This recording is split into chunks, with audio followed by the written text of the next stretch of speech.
Have you lost confidence in yourself over the years, convincing yourself that it's safer to blend in rather than be noticed?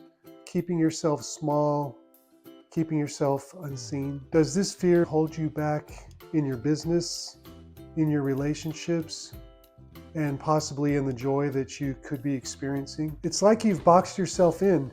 The fear of being seen clashing with the unshakable belief in your gut that you deserve and are capable of so much more. Trust me, I've been there. I felt all these feelings and I felt the desire to make a change. But knowing that you want to make a change isn't always enough to actually make the change that you want to see happen. Sometimes you have to shake things up. Sometimes you have to take on a challenge so big that it will challenge everything that you believe about yourself and help you blast out of this box. Recently, I set out to do just that, to take on what to me felt like a big challenge, interviewing a bunch of complete strangers at a conference. It was just me, my microphone, and a whole lot of nerves. I wasn't sure if I could push through the fear, but I also knew I didn't want to stay in this box that I've put myself in all of these years. I hope you'll stick around to see what happened, see the doubts that I wrestled with, see some of the surprising lessons I learned along the way. My hope is that this just might inspire you to begin your own unboxing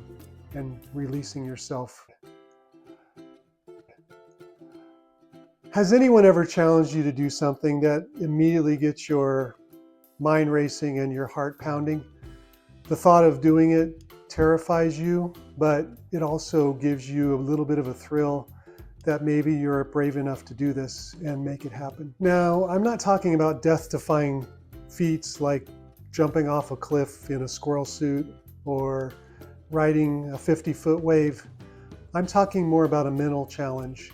Something that challenges you and your personality and who you think you are. And it feels a little bit like a dare that you just have to take. It all started out innocently enough. I'm in a social media course run by Luke Carter, and I asked Luke about an upcoming conference I was going to and how I should approach it to make sure I was going to get maximum content for my social media. And this is what he said. It depends how brave you're feeling. I'm just going to make this as powerful as possible. You could get a microphone and flip and film yourself interviewing people and business owners and sort of be a presenter. That would be the ultimate win from that. But obviously that requires a hell of a lot of confidence and bravery. And being the courageous and always optimistic and boundary pushing person that I am, this is how I responded. Yeah, no, that sounds great. And I like the idea of interviewing some business owners. That is outside my comfort zone, but it won't be after next week. While my response sounded calm and courageous, just like no big deal, my pulse actually quickened a little bit and my head started pounding thinking about this. Some of you may be thinking, so what's the big deal? You just grab a microphone and your iPhone and you go up and tap people on the shoulder and get an interview. Well, I wish it was that easy for me. To help you understand why this was a challenge for me, I need to give you a little bit of context. My dad was old school military. One opinion mattered. It was his way or the highway. Kids are meant to be seen but not heard. And while some kids may react to this by rebelling, acting out, I took the opposite approach. I took the approach of being or trying to be the perfect person, never causing waves, never making trouble. The message I took from this was, not only should you not be heard, but you should also not be seen. So that's why this challenge was such a big challenge for me. It was pushing me out of my comfort zone to do things that seems on the surface to be obnoxious. You're ruffling feathers, you're interrupting people that might be working or in the middle of a conversation. Who am I to be interviewing people? Who am I to stand out from the crowd and ask questions of people as if I'm an authority?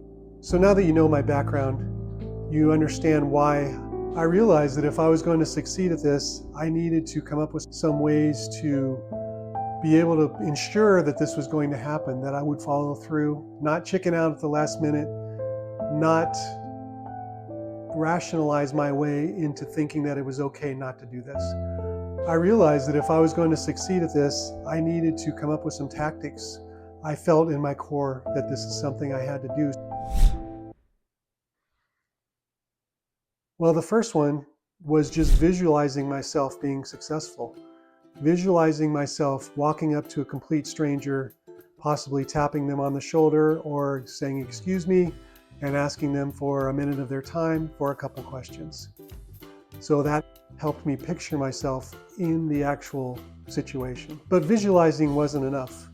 And since I've never really done interviews and used a microphone and a camera in this way, I realized that I needed actual physical practice. I needed to practice on real people, practice talking. Excuse me, do you mind if I ask you a couple questions? The interruption process and the question process of asking for an interview, and then the actual act of using the microphone and using the camera and asking the question. And finally, I realized that I needed to reframe in my mind the stakes involved in this. I was making this into a much bigger thing than it really needed to be, which some of you are probably laughing, thinking the same thing. The stakes here are not high. There's nobody running at me with a gun or a spear or their own microphone. I needed to reframe this in a way that brought a little more play to it, a little more openness and lightness. So what happened at the conference when it came time for me to start doing interviews? I arrived early for the first session. We arrived about 20 minutes early, and on my left was my business partner, and on my right was a man who was glued to his phone. And I thought, oh boy, I'm definitely going to be interrupting him. But I calmed myself and I turned and introduced myself to a man who turned out to be very nice and welcoming and very open to having an interview with me. And so I had my first interview. It wasn't a no, it was a resounding yes, and it felt good to have the first one out of the gate. So success, right? I'm done. That was it. Well, it definitely was a successful attempt, but I realized after the first interview that I still was nervous about approaching more people. So I really couldn't consider this a complete success. I really felt like I wanted to do 10. If I could hit 10 interviews, then I would feel like that I'd gotten over the fear. I'd approached this in a way that was complete. And I realized that I needed more tactics, that this was not going to be enough, the ones that I had done before, because I was still feeling my heart pound. So the new tactics involved a couple other reframing points in my mind. The first one was getting a no does not reflect on me as a person. If someone says no, they're not telling me I'm a horrible person.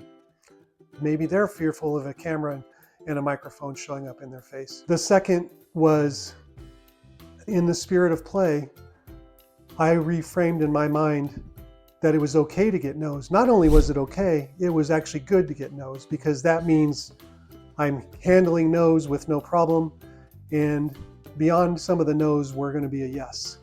So one of my goals was to find the person who seemed most likely to give me a no and approach them instead of looking for the person who was most likely to give me a yes.